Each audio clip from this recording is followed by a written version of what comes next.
തിരഞ്ഞെടുപ്പ് അടുത്തു വരും തോറും മാധ്യമ പ്രവർത്തനത്തിന്റെ വികൃതമായ മുഖം കൂടുതൽ കൂടുതൽ അനാവരണം ചെയ്യപ്പെടുന്നുണ്ട്. വാർത്തകൾ എന്ന നിലയിൽ വിചിത്രമായ പല കാര്യങ്ങളും ജനങ്ങൾക്ക് അനുഭവിക്കേണ്ടിയും വരുന്നു. ഇക്കൂട്ടത്തിൽ എടുത്തു പറയേണ്ട ഒന്നാണ് ഏഷ്യാനെറ്റിന്റെ മുതലാളി മത്സരിക്കുന്ന തിരുവനന്തപുരം. സ്വന്തം മുതലാളിയെ വിജയിപ്പിക്കുന്നതിന് ഏഷ്യാനെറ്റ് ഇപ്പോൾ മാധ്യമ പ്രവർത്തനം ഉപേക്ഷിച്ച് തെരഞ്ഞെടുപ്പ് പ്രവർത്തനം ഏറ്റെടുത്തിരിക്കുകയാണ്. മലയാള മാധ്യമ പ്രവർത്തനത്തിന്റെ ചരിത്രത്തിലെ തീരാക്കളങ്കമായി ഇത് അവശേഷിക്കുമെന്ന കാര്യത്തിൽ ഒരു സംശയവുമില്ല. മുതലാളിക്ക് വേണ്ടി സ്തുതിഗീതങ്ങൾ ചമയ്ക്കുന്നതിനിടയിൽ ഒരിക്കലും ചരിത്രം മാപ്പു നൽകാത്ത ഹീനകൃത്യങ്ങളാണ് ഏഷ്യാനെറ്റ് ഇപ്പോൾ ചെയ്തുകൊണ്ടിരിക്കുന്നത്. BJP നേതാക്കന്മാരുടെയോ കേന്ദ്രമന്ത്രിമാരുടെയോ പ്രധാനമന്ത്രിയുടെയോ തന്നെ അഭിപ്രായങ്ങൾക്ക് കേരളം ഒരു വിലയും കൽപ്പിക്കില്ല എന്നും പച്ചക്കള്ളം തിരിച്ചറിഞ്ഞ് തള്ളിക്കളയാനുള്ള വിവേകം ജനങ്ങൾക്കുണ്ട് എന്നും മനസ്സിലായതുകൊണ്ടാവാം ഏഷ്യാനെറ്റ് ഇപ്പോൾ പയറ്റുന്നത് തങ്ങളുടെ സ്വാധീനത്തിന് വഴങ്ങുന്നവരെയും അപകടകരമാം വിധം മനോനില തെറ്റിയവരെയും കൊണ്ട് കേരളത്തിനെതിരെ, കേരളത്തിലെ ഗവൺമെന്റിനെതിരെ ഒക്കെ പുലഭ്യം പറയിപ്പിക്കുകയാണ്.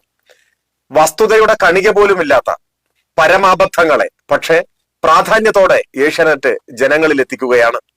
ജനങ്ങൾക്കിടയിൽ നിന്നും വിളിച്ചു പറഞ്ഞാൽ ഒരാളും വിലമതിക്കാത്ത, മുഖവിലക്കെടുക്കാത്ത ഭ്രാന്തൻ ജൽപ്പനങ്ങളെയാണ് ഏഷ്യാനെറ്റ് ഇങ്ങനെ വലിയ പ്രാധാന്യത്തോടെ സംപ്രേഷണം ചെയ്യുന്നത്. ഉദാഹരണത്തിന് നമുക്ക് ഈ വീഡിയോ ദൃശ്യം കണ്ടു നോക്കാം. നോർത്ത് ഇന്ത്യ ഭരിക്കുന്ന ആരാ ഭരിക്കുന്നത്? അവർക്ക് അവിടെ എന്തെങ്കിലും കുഴപ്പമുണ്ടോ? കേരളത്തിൽ മാത്രമല്ല ഈ പ്രശ്നങ്ങൾ, പിടിച്ചുപറി കൊള്ളയും കാര്യങ്ങളും എല്ലാം കേരളത്തിൽ നടക്കുന്നുള്ളൂ. വേറെ ഏതൊരു സ്റ്റേറ്റിൽ നടക്കുന്നുണ്ടോ? ഇല്ല. ഞാൻ ഇന്ത്യ മൊത്തം കറങ്ങിയ ഒരു വ്യക്തിയാണ്, അതുകൊണ്ട് തന്നെ പറയുന്നത്. Okay sir, thank you. Video ദൃശ്യത്തിലുള്ളത് ആരാണ് എന്ന് വ്യക്തമല്ല. എന്തായാലും അദ്ദേഹത്തിന്റെ മനോനില ചികിത്സാ യോഗ്യമാണ് എന്ന കാര്യം ഉറപ്പാണ്. അദ്ദേഹം ചോദിക്കുന്നത് നോർത്ത് ഇന്ത്യ ഭരിക്കുന്നത് ആരാണ്, അവർക്ക് എന്തെങ്കിലും കുഴപ്പമുണ്ടോ, കൊള്ളയും പിടിച്ചുപറിയും എല്ലാം ഇവിടെ മാത്രം കേരളത്തിലല്ലേ ഉള്ളൂ എന്നാണ്. ഇങ്ങനെ പറയാൻ ഏതൊരാൾക്കും അവകാശമുണ്ട്. പക്ഷേ ഇത് ആധികാരികമാണ്, യാഥാർത്ഥ്യമാണ് എന്ന നിലയിൽ സംപ്രേഷണം ചെയ്യണമെങ്കിൽ അതിനൊരു പക്ഷേ ഇന്ത്യയിൽ ഏഷ്യാനെറ്റിന് മാത്രമേ സാധിക്കൂ. ഏതൊരു കൊച്ചു കുട്ടിക്കും അറിയാം നമ്മുടെ രാജ്യത്തെ ഏറ്റവും മെച്ചപ്പെട്ട മനുഷ്യജീവിതം എല്ലാ സൂചികകളിലും മുന്നിൽ നിൽക്കുന്ന നാടാണ് കേരളം. കുറ്റകൃത്യങ്ങളുടെ കാര്യത്തിൽ ഉത്തരേന്ത്യയേക്കാൾ എത്രയോ താഴെയാണ്, എത്രയോ ഭേദപ്പെട്ട നിലയാണ് കേരളത്തിലുള്ളത്.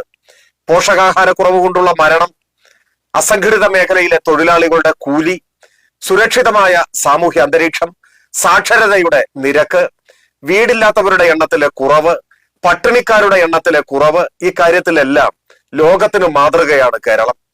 പല സൂചികകളിലും ഏറ്റവും വ്യാവസായിക പുരോഗതി ആർജിച്ച വികസിത രാഷ്ട്രങ്ങളോട് കിടപിടിക്കുന്നതാണ് കേരളത്തിന്റെ നില. ഇത് പച്ച പരമാർത്ഥമായി നമ്മുടെ മുൻപിൽ നിൽക്കുമ്പോഴാണ് വഷളൻ വിഡ്ഢിത്തങ്ങളെ ഏഷ്യാനെറ്റ് വാർത്തയായി സംപ്രേഷണം ചെയ്യുന്നത്. ഏഷ്യാനെറ്റിൽ നിന്ന് മലയാളിയെ രക്ഷിക്കണമേ എന്ന് വിശ്വാസികൾ പ്രാർത്ഥിക്കേണ്ട സമയം അതിക്രമിച്ചു കഴിഞ്ഞു.